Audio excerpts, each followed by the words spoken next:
তীব্র বাতাস, পাহাড় সমান ঢেউ, লাখ লাখ টন পানির ধাক্কা, এত কিছু মিলেও একসাথে একটা কার্গো জাহাজকে ডোবাতে পারে না কেন? আচ্ছা, এটা জানার আগে একবার ভাবুন তো যে কার্গো জাহাজগুলো আমাদের পৃথিবীকে টিকিয়ে রেখেছে। যে কার্গো জাহাজ না থাকলে পুরো পৃথিবীটাই মুহূর্তের মধ্যে থমকে যাবে। যে কার্গো জাহাজ একদিন বন্ধ থাকলে পৃথিবীর প্রতিটা পণ্যের দাম আপনার নাগালের বাইরে চলে যাবে। সেই কার্গো জাহাজের মধ্যকার জীবনটা কেমন হয়? এটাকে কি শুধু আপনার কোনো কন্টেইনারের পাহাড়ি মনে হয়, নাকি এর বিশালতার মধ্যে কারোর জীবনও পৃথিবীর অন্য কোনো প্রান্তের থেকে সম্পূর্ণ আলাদা? সমুদ্রের বিশালতার সাথে লড়াই করে মৃত্যুর হাতছানিকে প্রতিনিয়ত পাশ কাটিয়ে যারা আপনার জীবনকে এতটা সহজ করে তুলেছে, তাদের জীবনটা আসলে কেমন কাটে? কেমন সেই জীবন? চলুন পৃথিবীর সব থেকে বিশাল কার্গো জাহাজটা থেকেই এসব কিছু প্রত্যক্ষ করে আসি। আজকে আমরা এমন একটা কন্টেইনার জাহাজের মধ্যে প্রবেশ করব যার নাম মেয়ার্স লাইন কার্গো জাহাজ। পুরো পৃথিবীতে এই ধরনের কন্টেইনার জাহাজ মাত্র 31টাই বানানো হয়েছিল। এই জাহাজগুলো 1312 ফিট লম্বা, 193 ফিট চওড়া আর উচ্চতায় 240 ফিট ছিল।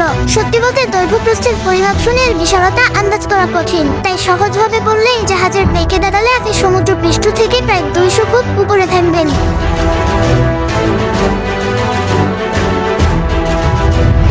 এই জাহাজের কন্টেইনারগুলো আপনি যদি কোনো ট্রেনে রাখতে চান, তাহলে সেই ট্রেনটাকে লম্বায় 70 মাইলেরও বেশি হতে হবে। তো একবার ভেবে দেখুন এটা কতটা বিশাল। শুধু কি তাই, এই জাহাজের সর্বোচ্চ ওজন ধারণ ক্ষমতা প্রায় 2,50,000 টন। এর মধ্যে শুধুমাত্র জাহাজের নিজের ওজনই 63,000 টন, বাকি সবটাই তার বহন করা কন্টেইনার। মজার ব্যাপার হলো এসব কন্টেইনার জাহাজে কোনো ডেক থাকে না।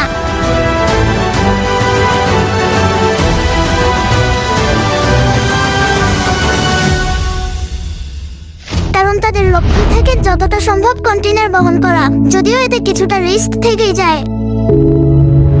মেরিমেয়ার্স নামের পৃথিবীর অন্যতম বিশাল আকারের এই জাহাজ 24 কলাম কন্টেইনার বহন করতে পারে। প্রত্যেকটা কলাম আবার পাশাপাশি 23টা কন্টেইনার রাখতে পারে। আবার এক একটা কলামে লম্বায় একটার উপর একটা করে 21টার মতো কন্টেইনার রাখা যায়। এর ধারণ ক্ষমতা আপনার ধারণার থেকেও বেশি, তাই না?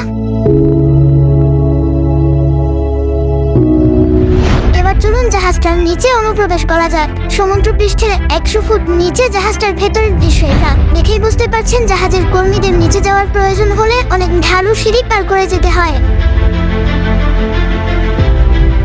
এই জাহাজগুলোর আকৃতি এতটাই বিশাল হয় যে এর ভেতরে থাকলে আপনার মনে হবে আপনি অন্য কোনো পৃথিবীতে চলে এসেছেন। অনেক ক্রু মেম্বার তো এর বিশালতার কারণেই মাঝে মধ্যে বেশ ভয় পেয়ে যায়, আর এই ভয়ে তারা কখনো জাহাজের নির্জন কোনো অংশে একা থাকতে চায় না।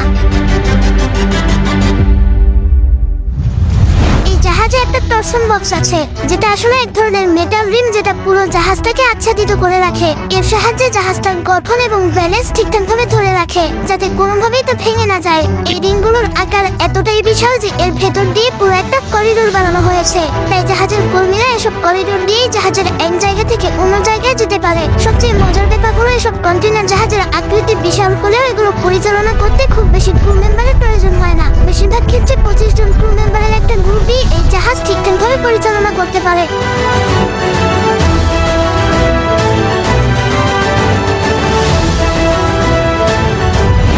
এই ক্রু মেম্বাররা বেশিরভাগ সময় জাহাজের সব ব্রিজের উপরেই অবস্থান করে, আর খুব কম সময়ই তারা জাহাজের হল কিংবা অন্যান্য জায়গায় যায়। জাহাজের এসব ব্রিজগুলো খুবই ছোট। ব্রিজগুলোর এই জায়গাগুলো ছাড়া জাহাজের বাকি অংশ পুরোটাই কন্টেইনারের জন্য রাখা হয়। কার্গো শিপের প্রত্যেকটা ক্রু সদস্যই 4 ঘন্টা শিফটে কাজ করে, আর এই শিফটগুলো দিনের যে কোনো সময় হতে পারে, কারণ জাহাজে সার্বক্ষণিকভাবে কাউকে না কাউকে সজাগ থাকতেই হয়। জাহাজের বিভিন্ন মেশিনারিজ রক্ষণাবেক্ষণ, সমুদ্রের মধ্যে দিয়ে নিরাপদে জাহাজ চালনা, রান্নাবান্না এবং ব্রিজকে পরিষ্কার পরিচ্ছন্ন রাখা ক্রুদের সবচেয়ে গুরুত্বপূর্ণ কাজ।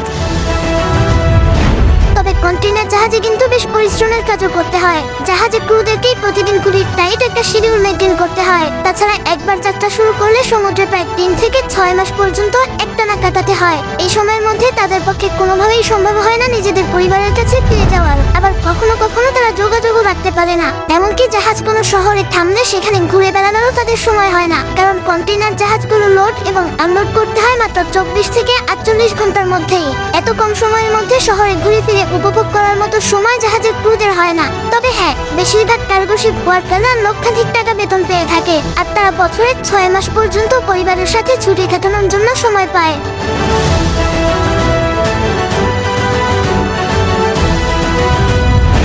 এই জাহাজগুলোর কন্টেইনারে হাজার হাজার কোটি টাকার জিনিসপত্র পর্যন্ত তারা পরিবহন করে থাকে। যদি কোনো কারণে এসব কার্গো জাহাজ কোনো দুর্ঘটনায় পড়ে যায়, তাহলে কার্গো জাহাজে থাকা সেই সমস্ত কোটি কোটি টাকার গুপ্তধন সমুদ্রের গর্ভেই বিলীন হয়ে যায়। এগুলো ছাড়াও সমুদ্রপথে জলদস্যুদের ভয় তো থেকেই যায়, তাই তাদেরকে সবসময় জলদস্যুদের হাত থেকে নিজেদেরকে রক্ষা করার জন্য প্রস্তুত থাকতে হয়। জলদস্যুরা ছোট ছোট স্পিনবোট ব্যবহার করে এসব কার্গো জাহাজে হামলা করে থাকে। কখনো কখনো তারা হামলা করে জাহাজের সব ক্রু মেম্বার এবং ক্যাপ্টেন সহ জিম্মি করে ফেলে।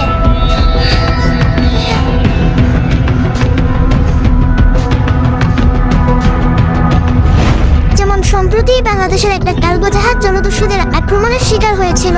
না যাই সেই দিকে, তো যাই হোক, এজন্যই জলদস্যুদের হাত থেকে বাঁচতে বেশিরভাগ কন্টেইনার জাহাজে বিভিন্ন ধরনের আত্মরক্ষামূলক ব্যবস্থা করে থাকে।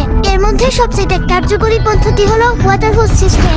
এসব হোজের মাধ্যমে উচ্চগতির পানি ছাড়া হয়, ফলে জাহাজের চারপাশে একটা সুরক্ষা ব্যবস্থা তৈরি হয়। পানির প্রবল গতির কারণে জলদস্যুরা জাহাজে উঠতে পারে না। তবে সম্প্রতি জাপান আরো অত্যাধুনিক একটা ব্যবস্থা তৈরি করে ফেলেছে, যার নাম অ্যান্টি-পাইরেসি ক্যাম্পেইন। এটা আসলে কয়েকটা হোজকে একসাথে করে বানানো।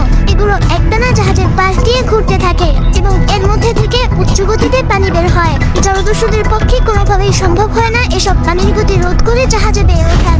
যদিও অনেক জলদস্যুরা একসাথে আক্রমণ করলে তা ঠেকানো বেশ কঠিন, কারণ এসব কার্গো জাহাজে ক্রুর সংখ্যা খুবই কম থাকে। তবে কিছু কিছু বড় জাহাজে ক্রুর সংখ্যা কিছুটা বেশি থাকতে পারে।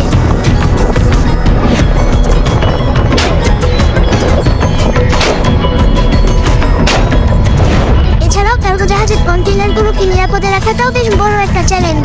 আর তাই জাহাজের ক্রুরা সব কন্টেইনারগুলোকে বিশেষ এক ধরনের লকিং সিস্টেমের মাধ্যমে আটকে রাখে। তাতেও না হলে বিভিন্ন শেকড় বা মোটা মোটা রশির সাহায্যে কন্টেইনারগুলোকে ঠিকঠাক জায়গায় বেঁধে রাখা হয়, যাতে সমুদ্রে কোনো দুর্যোগকালীন পরিস্থিতিতে কোনোভাবেই কন্টেইনারগুলো ছিটকে সমুদ্রে না পড়ে যায়।